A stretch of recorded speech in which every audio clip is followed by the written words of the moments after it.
sejak kebangkitannya, ulama bersama pengikut-pengikutnya istiqomah dan setia, jaga akidah dan sunnah Rasulnya. Alhamdulillah segala puji baginya, ulama bersama pengikut-pengikutnya istiqomah dan setia, menjaga agama manusia dan bangsa. Mari kuatkan niat kita, kita bulatkan tekad kita, terus lanjutkan amal kita, mengembangkan hikmah kita. Assalamualaikum warahmatullahi wabarakatuh. Waalaikumsalam warahmatullahi wabarakatuh. Jami masyayikhina al-main ya malik hadal kitab wala jami'i hadirna. Al-Fatihah. A'udzu billahi minasyaitonir rajim.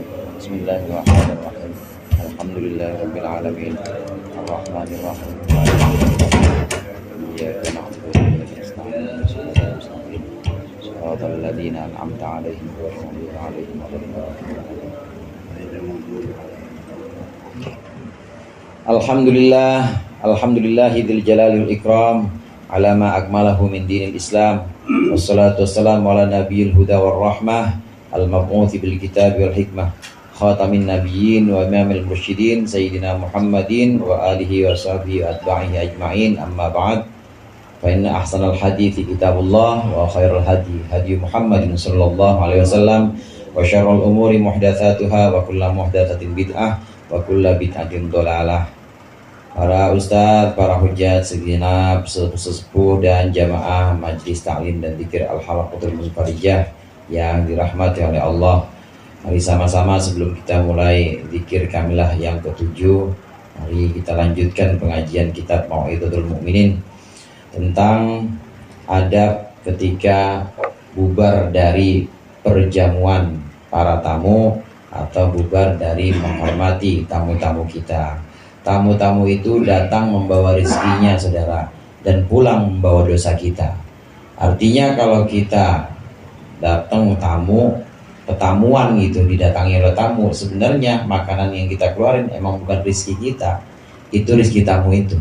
Jadi tamu itu datang ke rumah kita, dia bawa rezekinya sendiri, karena yang namanya rezeki itu ada yang dimakan oleh kita, ada juga rizki yang sebenarnya nggak dimakan sama kita, tapi Allah titipkan buat orang lain. Termasuk diantaranya dititipkan kepada tamu-tamu kita. Tamu ini datang dengan membawa rizkinya masing-masing, jadi memang harus kita sungguhin. Dan juga dia pulang nanti akan bawa dosa-dosa kita. Insya Allah dia pulang itu dosa-dosa kita udah berkurang, apalagi yang tamunya banyak. Oleh karenanya ketika tamu itu sudah mulai bubar atau sudah mulai pamit pulang dari rumah kita, maka ada beberapa adab yang akan kita baca pada makalah berikut ini, pada perkataan muallif berikut ini. Bismillahirrahmanirrahim.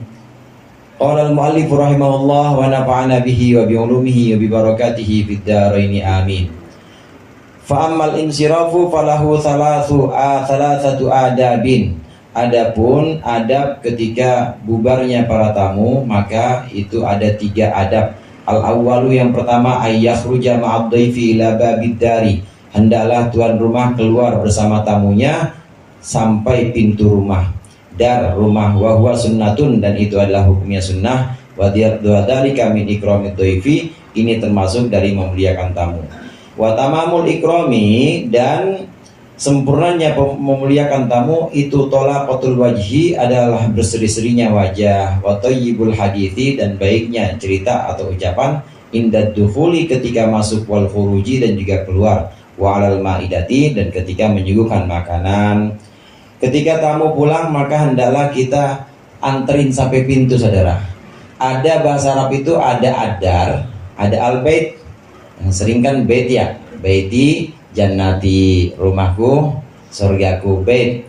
Kalau dar itu rumah yang sifatnya lebih luas, makanya disebut dengan darul akhirah. disebut dengan darud dunia. Itu rumah. Nanti di dalam dar itu ada rumah-rumah lagi. Di dalam dar itu ada rumah namanya itu dar. Nah, kalau bait enggak. Jadi dar di dalamnya itu ada bait. Nah, itu kumpulan dari rumah itu namanya dar. Ya kayak klaster dah gitu, itu namanya dar. Nah, di dalamnya nanti ada bait. Di sini kita disunnahkan untuk nganterin tamu sampai pintu ila baitidda, sampai pintu babidda, kepada pintu rumah. Maksudnya bukan pintu rumah kita yang ini, yang pintu ruang tamu, bukan pintu itu, tapi sampai gerbang. Kalau di rumah kita ada beberapa kamar, jangan hanya nganterin sampai kamar atau sampai ruang tamu kita, tapi kalau bisa diantarkan sampai pintu gerbang. Dan ini yang dilakukan oleh Rasulullah SAW. Raja Najasyi, utusannya Raja Najasyi itu datang kepada Rasulullah. Begitu utusan sudah ketahuan dan sudah hendak sampai ke rumah Rasulullah, maka Rasulullah bangun dan langsung menyambutnya sendiri di pintu rumah beliau. Kata para sahabat, udah cukup Rasul. Ya Rasulullah, udah cukup saya aja. Ya, saya aja, panjenengan di sini aja, biar saya aja. Kata Rasulullah. Kata Rasulullah apa? Rasulullah bilang, ini utusan Raja Najasyi. Raja Najasyi ini adalah orang yang memuliakan sahabat-sahabatku dulu waktu hijrah. Sebelum hijrah ke Madinah, para sahabat itu sempat hijrah ke Habasyah. Namanya ke Raja Negus atau Raja Najasyi. Disambut oleh Raja Negus ini. Dimuliakan oleh Raja Negus, diantaranya Ja'far bin Abi Thalib, adiknya Sayyidina Ali bin Abi Thalib, disambut. Oleh karenanya ketika utusan Raja Najasyi ini datang kepada Rasulullah, maka Rasulullah bangun langsung dan menyambut sendiri di pintu rumahnya, di babidar, pintu rumah bagian luar. Kalau cara kita gerbang dah. Jadi bukan hanya di pintu ruang tamu. Ini sunnah. Begitu juga ketika datang seperti itu, maka ketika pulang hendaklah kita antar sampai ke pintunya, pintu gerbang di sini. Ini bagian dari memuliakan tamu. Selain itu juga yang sempurna untuk memuliakan tamu, ketika tamu berpamitan dan ingin meninggalkan rumah kita, maka hendaklah muka kita muka yang berseri-seri. Jangan kelihatan ada pikiran sumpek. Jangan kelihatan kita itu saat tamu-tamu pulang rasanya susah banget, maksudnya susah, habis makan banyak banget ini, mana boleh ngambil dari warung lagi, belum bayar. Jangan, walaupun itu utang, tetap aja jangan lihat-liatin. Ya, bukan hanya pada saat nerima tamu hadirin, tapi memang kalau bisa kita itu jangan sampai kelihatan susah sama orang. Istagnima agna karobbuka bil ghina wa idza tusibka khasasatun fatajammali. Cukuplah kita merasa, cukuplah kita dengan pemberian-pemberian Tuhan. Wa idza tusibka khasasatun, kalau ada kesulitan menimpa engkau, fatajammal, maka biasa aja, anggap aja nggak ada apa-apa, dan kalau bisa kayak orang seneng. Padahal di rumah habis dimarahin sama bini. Padahal biasanya orang ngaji juga kan lari dari bini biasanya. Puyeng banget di rumah, puyeng banget, gue mendingan di sini aja bisa tawa-tawa. Jadi tawa-tawa aja pokoknya. Jangan sampai tamu kita tahu mau pulang kelihatan kita mukanya kok kayak cucian kotor, mukanya kusut banget. Jangan. Ketika tamu pulang, begitu juga dengan ucapan-ucapan yang baik, dengan cerita-cerita yang baik. Hati-hati ya, besok-besok main sini lagi ya. Gak usah repot-repot, gak usah repot-repot, udah sediain semua sini. Jangan pulang, jangan ngomong-ngomong ya. Jangan bilang apa-apa, nanya. Nah, yang enak. Jadi ketika penyambutan dan juga ketika pelepasan tamu hendak pulang, maka hendaklah kita dengan wajah yang berseri-seri. Kemudian juga saat mengeluarkan makanan tentunya juga dengan wajah yang berseri-seri. Ini yang pertama, yaitu menyambut dan juga melepaskan tamu ketika usai bertamu, maka hendaklah kita dengan wajah yang berseri-seri, dengan ikramud dhaif, dengan memuliakan tamu yang sempurna. Atsani, yang kedua, ayan sorifat dhaifu tiban nafsi, hendaklah tamu itu pulang tiban nafsi, dengan lapang dadanya. Wa in jara fi haqqihi taksirun, meskipun berlaku dalam haknya tamu apa taksirun, sebuah keteledoran. Fadzalika min husnil khuluqi, maka itu termasuk akhlak yang bagus, wa tawadhu'i, dan termasuk tawadhu. ketika tamu pulang, kita yang jadi tamu, andai kita yang bertamu, maka hendaklah kita berlapang dada.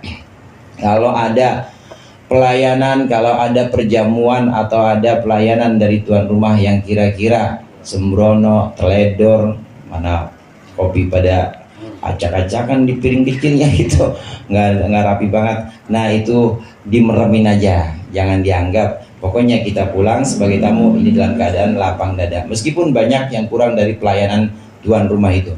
Kalau tuan rumah tahu kita begitu kan, lu udah untung gua kasih kopi lu. Pakai ini aja komplain, nggak boleh.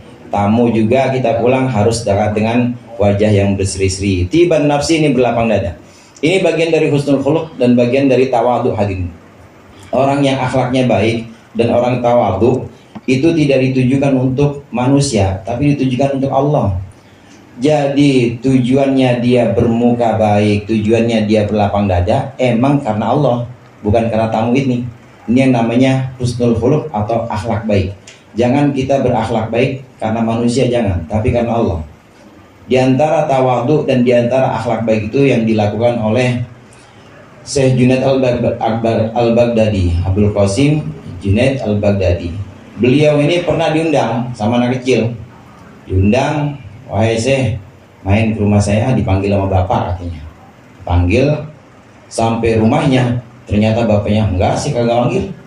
Saya lagi repot ini, nggak ada, udah pulang, ditutup akhirnya, tutup pintunya, gubrak gitu. Akhirnya pulang lah. Tapi tetap aja Syekh Junaid mah senyum aja, tetap berlapang dada. Besoknya anak kecil itu ngomong lagi, saudara.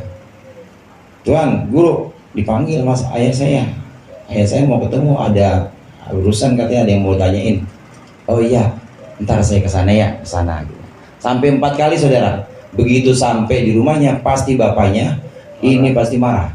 Bapaknya marah, enggak. Itu bocah, namanya bocah, dipercaya si guru. Udah, saya mau pergi nih, digubrakin lagi pintunya. Sampai 4 kali, tetap senyum. Kenapa tetap begini Sayyidina Al-Baghdadi? Karena beliau menganggap undangan anak kecil ini adalah undangan yang memang harus dia datangi atau harus dia jawab karena Allah. Dan dia juga tetap datang ke sana karena Allah, dan dia tetap tersenyum juga karena Allah. Maka kalau ditanya, guru, saya Junaid, itu ngapa bolak-balik begitu? Kalau muridnya tahu kan marah itu. Guru saya digituin. Kalau muridnya tahu pas tanya, guru ngapain sih bolak-balik ke situ lagi? Udah tahun digabrukin pintu, pakai balik-balik ke situ lagi. Maka bisa dijawab, jawabannya adalah emang saya kesono karena bapaknya. Emang saya kesono karena diundang anaknya. Enggak, saya emang kesono karena Allah. Kalau karena Allah, udah nggak ada alasan apa-apa untuk marah, untuk bosan, udah nggak ada. Karena memang urusannya karena Allah. Sama juga yang dialami oleh Imam Ahmad bin Hanbal. Imam Ahmad bin Hanbal pernah seperti itu ya, digabrukin pintu juga. Terus ditanya sama orangnya ini yang gabrukin pintu, orangnya tanyain, Syekh Ahmad bin Hanbal, kok sampean kok udah bolak-balik saya undang dan ketahuan saya pasti saya tolak, saya gabrukin pintu, kok tetap mau saya panggil lagi? Jangan GR, saya kesono mah bukan karena ente, tapi karena Allah. Gitu saudara. Jadi undangan kita memenuhi undangan itu karena Allah. Begitu juga kita pulang karena Allah. Kalau sudah dilakukan karena Allah, kayak ngaji begini nih, insya Allah enteng semuanya. Jadi nggak ada keluh kesah, nggak ada keresahan jiwa, apalagi galau-galau itu nggak bakal ada. Mudah-mudahan bermanfaat.